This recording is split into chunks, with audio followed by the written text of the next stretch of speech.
Okay, I'm here with Eric Stackpole, OpenROV at Maker Faire 2016.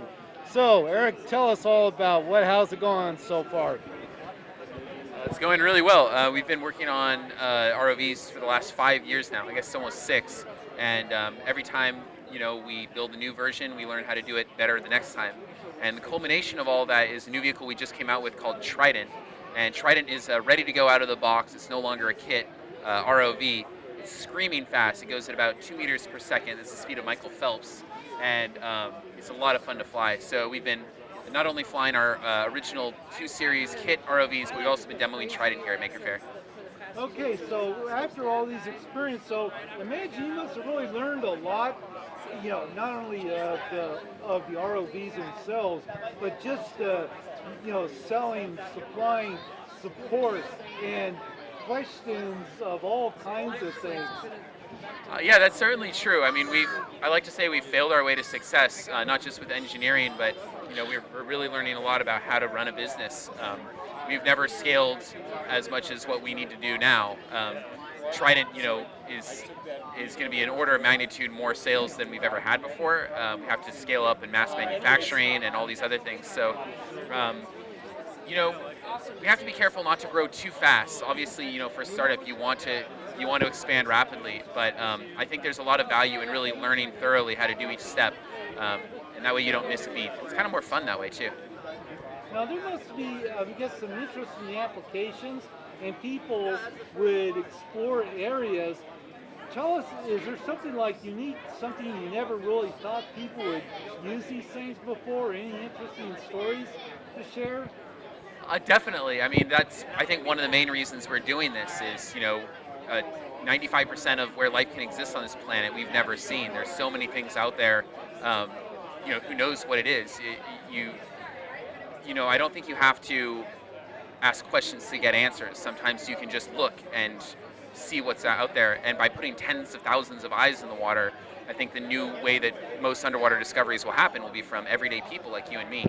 So, um, we've seen a lot of really cool stuff. Right now, there's someone climbing Mount Everest, going to one of the highest altitude lakes in the world to deploy an ROV there. Earlier this year, or last year, I went on an expedition where we went to go look for a World War II bomber at a high altitude lake at 11,000 feet. We had to backpack for 2.5 days, and we carried two open ROVs with us, and we were able to take some of the first footage of this plane crash where it crashed into a mountain and sank into a lake. There have been people who've looked at whales, gone into shipwrecks. In 2 weeks, we're going to go look at the SS Tahoe, which is a 160-foot long steamship that sank in 400 feet of water in Lake Tahoe. And we're going to look at that with our ROVs. I mean, there's so much out there to explore, and this is just the beginning. Okay, so anyway, I read on your Facebook page, you're going this place, you're going that place, you got a master's degree, you learn to fly helicopters. When do you sleep? Well, I figure I'll have a lot of time to sleep once I'm dead, and there's only one chance to live. So, yeah, definitely trying to do everything at once. One of my ambitions with the pilot's license is actually for fixed wing to get a float plane like a Grumman Albatross or some sort of large amphibious airplane.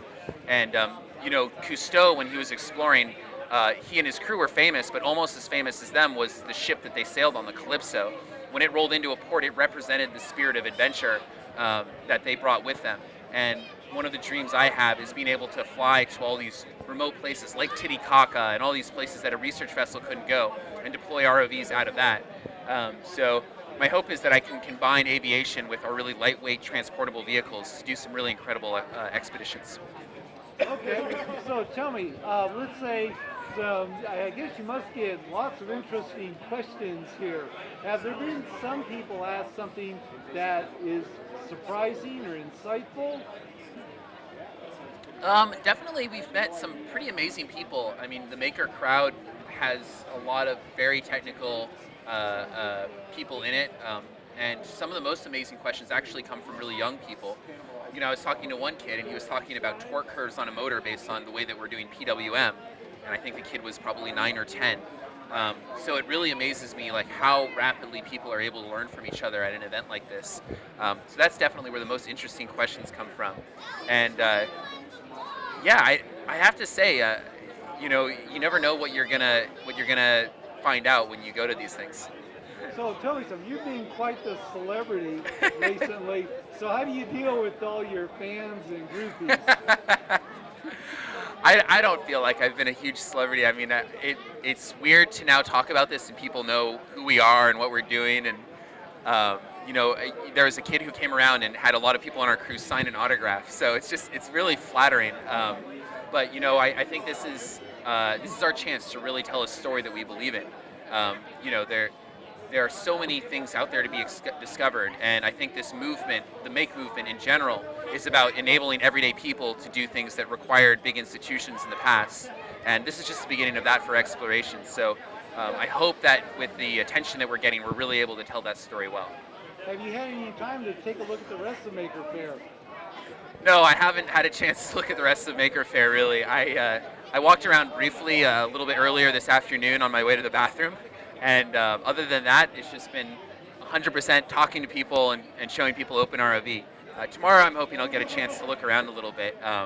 Definitely, there's a lot of learning and yarn trading that I think I could do by talking to people here. Okay, so you mentioned the OpenROV and we. So there's some other people part of this. If you can mention their names for the record. Oh yeah, absolutely. I mean, this definitely is a team effort. One of the things I'm the most proud about is the team that we have here at OpenROV. I've never in my life worked with a team as good as what we have. Every single person has been basically handpicked. I'll fly anywhere in the world if I hear about someone who is really, really incredible. So there's actually quite a number of people, too long to list. Yeah, so we're quite small. It's a very small team. It's 10 people right now, and each one is excellent. So on names? software, so on software, we have Brian Adams and Charles Cross. Charles is behind me, and they've been doing a lot of the software recently. We just hired a new electrical engineer named Arthur Benin, and we also have Walt Holmes, electrical engineer. We've got Nima Tarabi, who's doing production. Brian Grau and Colin Ho are on our mechanical team. They're doing a lot of the design there. We have an intern, which is Ray, and he's just come from University of Waterloo. And then also Zach Johnson, my co-founder David Lang, Margaret Sinsky, and it's just been an awesome team. And this is actually just the beginning. We're getting some more interns this summer. And everyone's trying to work at OpenROV. That's the other thing that's really flattering. I mean, we've been turning down graduate students from MIT. We've been turning down all these people who really seem amazing, but we just keep on learning more and more. You have to get the very best people who are extremely passionate about what they do, and I think we've done that. We would be nothing without this team, and it's the most powerful part of what we're doing. Okay, and here with Eric Stackpole at the 2016 Maker Faire, and thank you. Thank you, Michael.